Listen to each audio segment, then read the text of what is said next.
যদি পাপ হয়ে যায় হতাশ হবেন না, পাপ হয়ে গেছে হতাশ হবেন না।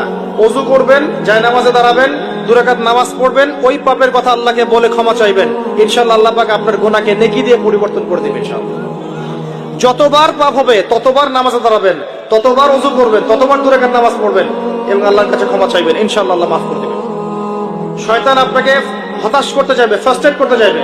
আরে তুমি অন্যায় করেছো, এত বড় বড় পাপ করেছো, তুমি পর্নোগ্রাফি দেখো, তুমি মেয়ের সাথে জেনা করেছো, তুমি মদ খাও, তুমি এই করো, তুমি কিভাবে আল্লাহর সামনে দাঁড়াবে, কোন মুখ নিয়ে দাঁড়াবে? এগুলো শয়তানের ওয়াসওয়াসা। কার ওয়াসওয়াসা? আল্লাহ পাক ক্ষমা করতে করতে ক্লান্ত হবেন না, আপনি ক্ষমা চাইতে চাইতে ক্লান্ত হয়ে যাবেন ইনশাআল্লাহ। আল্লাহ পাক এমন গফুর রহিম। এক ব্যক্তি 99টা খুন করেছে। কয়টা?